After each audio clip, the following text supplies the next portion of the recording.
Assalamualaikum warahmatullahi wabarakatuh, sahabat Sejuta Kisah. Senang sekali kami bisa kembali hadir menjumpai Anda. Seperti biasa ya, kami akan menyuguhkan cerita-cerita misteri yang menarik untuk Anda simak.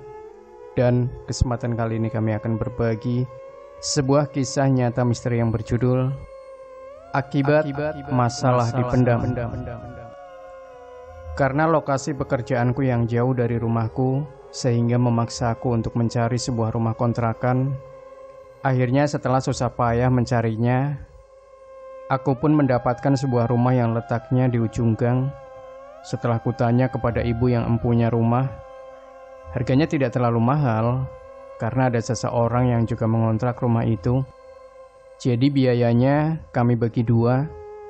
Kebetulan rumah itu memiliki 2 buah kamar, sehingga seorang 1 kamar. Singkat cerita, aku pun berkenalan dengan teman satu kontrakanku, namanya Dewi.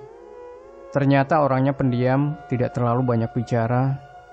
Namun setelah hari ke hari, kuperhatikan sepertinya dia memiliki banyak masalah dan terlalu banyak mengurung diri di dalam kamar. Aku coba untuk membongkar sisi kehidupannya, tapi tidak bisa. Aku coba lagi untuk saling curhat dengannya, namun tetap gagal. Tapi ya sudahlah, emangnya aku pikirin. Sementara dia belum tentu mikirin diriku.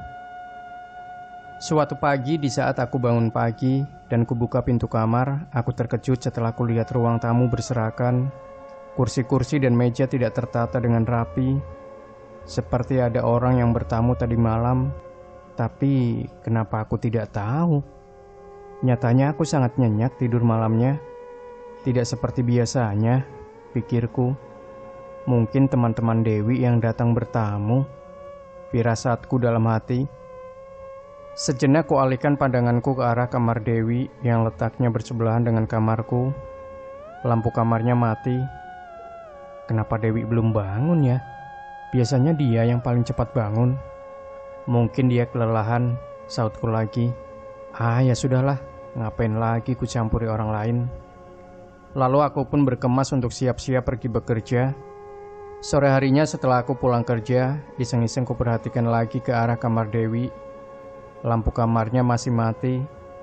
Mungkin dia belum pulang atau belum bangun ya. Tapi kenapa aku sangat penasaran dengannya? Apa mungkin karena dia orangnya pendiam? Sudahlah, lupakan saja. Aku pun bergegas masuk ke kamarku dan istirahat. Keesokan paginya lagi, setelah aku bangun, kulihat ruang tamu berserakan seperti kapal pecah. Ada apa ya? Kalau memang ada keramaian, kenapa aku tidak terbangun tadi malam? Aku terus bertanya-tanya dalam hati, sambil kujalani perlahan-lahan ruang tamu itu. Tiba-tiba aku merasa ketakutan setelah kulihat ada rambut-rambut berserakan di lantai, seperti orang yang baru bersisir. Rambutnya panjang-panjang. Lalu kulihat lagi potongan-potongan kuku yang panjang ada di sudut ruangan, seperti kuku seorang wanita. Apa mungkin Dewi ya? Tapi kok aneh? Tanya aku dalam hati. Aku pun berlari ke arah kamar Dewi dan menggedor-gedor pintunya. Wi, bangun Wi, panggilku sambil terus menggedor-gedor pintu. Tapi tetap tidak ada sautan darinya.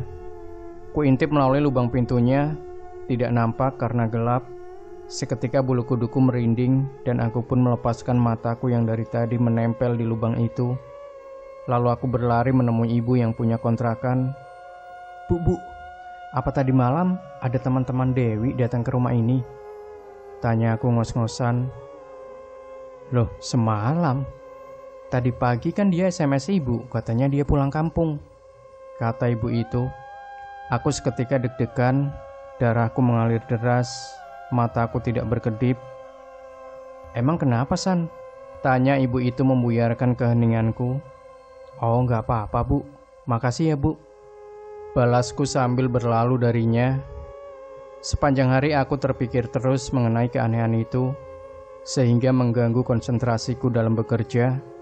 Malam harinya ku niatkan diriku untuk begadang. Kumatikan semua lampu kecuali lampu kamarku. Sebenarnya apa yang telah terjadi? Kulihat jam sudah pukul 12 malam. Sementara kupaksakan diriku untuk tidak tidur. Aku terus terjaga di kamarku. Tidak mungkin rumah ini berhantu. Itulah yang selalu ada di pikiranku. Kulihat lagi jam sudah pukul 1 pagi. Udaranya pun semakin dingin terasa dan suasana terasa sunyi. Sepertinya mataku tidak kuasa lagi untuk melawan kantuk. Tiba-tiba aku terkejut setelah ku dengar lolongan anjing ramai terdengar dari arah belakang rumah. Aku sangat ketakutan. Saat itu juga terdengar suara gaduh di dalam rumah. Suara langkah kaki yang berlari ke sana kemari. Suara kursi yang diseret-seret dan bantingan meja. Aku pun menarik selimut menutupi tubuhku. Memang benar, rumah ini ada penunggunya. Seketika suara keributan itu berangsur-angsur reda, kulihat tubuhku sudah basah. Keesokan paginya, seperti biasa lagi-lagi kulihat seisi rumah berantakan.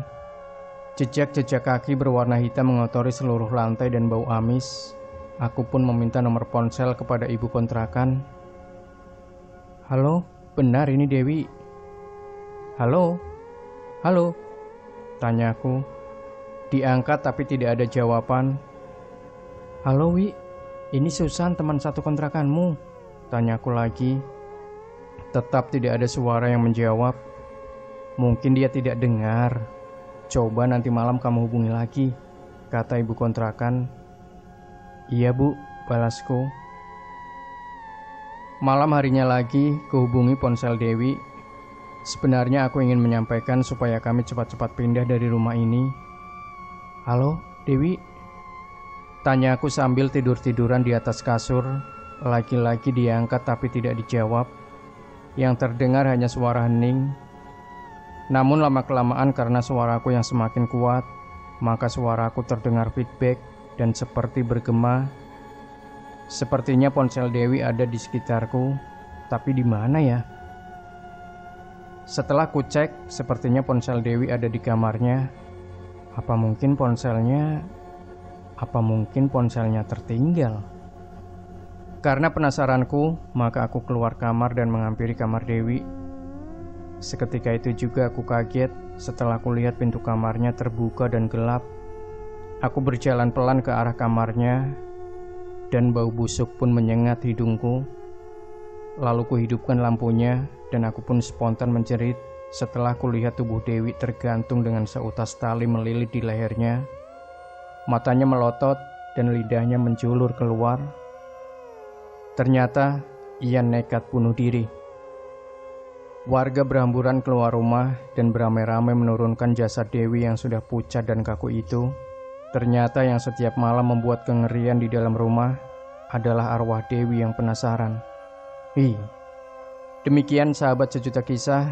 Jangan lupa berikan komentar Anda, like, share video ini, subscribe channel Sejuta Kisah, dan kembali nantikan cerita-cerita misteri terbaru dari kami. Wassalamualaikum warahmatullahi wabarakatuh.